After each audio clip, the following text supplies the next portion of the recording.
bawaan dari lahir, terus juga biasanya ada kayak misalkan amit-amitnya ya kalian kecelakaan terus kehilangan banyak darah, itu juga bisa menyebabkan anemia. Kekurangan zat besi juga bisa. Kalian tahu nggak apa aja gejala anemia? Besi itu lemas.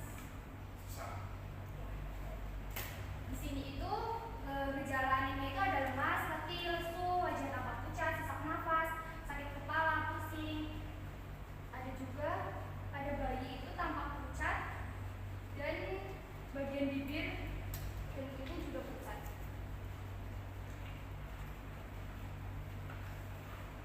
Di sini ada penyebab anemia. Anemia itu bisa disebabkan karena hilangnya sel darah merah, terjadi pendarahan pada bagian luka, anemia karena sel darah merah itu menurun, anemia diakibatkan karena meningkatnya kerusakan sel darah merah yang disebabkan oleh overaktif atau RAS, disebabkan oleh kekurangannya unsur penyusun sel darah merah dan nutrisi. Jadi kalau misalkan kalian lagi PMS menstruasi, itu kan kehilangan banyak darah merah kan? Karena apa ya? Biasanya itu kalau menstruasi itu tergantung orang ya, tergantung anaknya, bisa satu hari itu bisa yang banyak banget, kadang enggak. Cuman kalau misalkan kita itu satu harinya sampai lebih dari berapa kali ganti itu biasanya udah tanda-tanda anemia. Tapi tergantung juga sih kadar pada ya hemoglobin atau darah merahnya.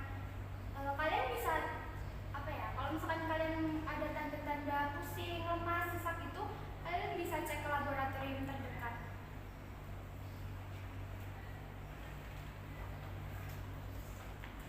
Di sini tuh anemia bisa terjadi pada bayi sampai lansia. Biasanya pada remaja dan ibu hamil paling sering, karena remaja kan menstruasi, sedangkan ibu hamil itu melahirkan kan. Kalau melahirkan kan banyak mengeluarkan darah. Nah, biasanya ibu melahirkan sama anak remaja itu untuk anemia pasti sering terjadi. Nah, di sini ada jenis anemia.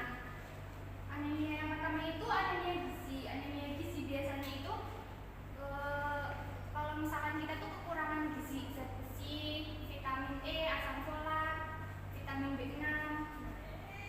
Lalu ada anemia yang non gizi seperti anemia sel sabit, thalassemia, sama anemia aplastik.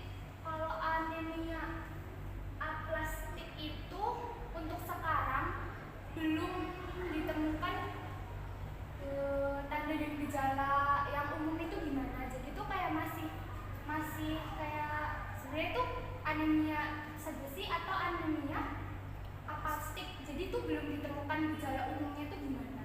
Dan pengobatannya pun untuk di Indonesia pun kurang tahu ya udah ada atau belum. Cuman banyak ada beberapa orang yang terkena anemia aplastik itu biasanya pengobatannya itu di luar negeri. Nah, di sini ada pencegahan anemia. Kalian tahu nggak pencegahan anemia itu ada berapa macam? 5. Ya, kurang lebihnya ada 5. Yang satu itu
Sani ini terjadi karena hormon yang diproduksi oleh ginjal.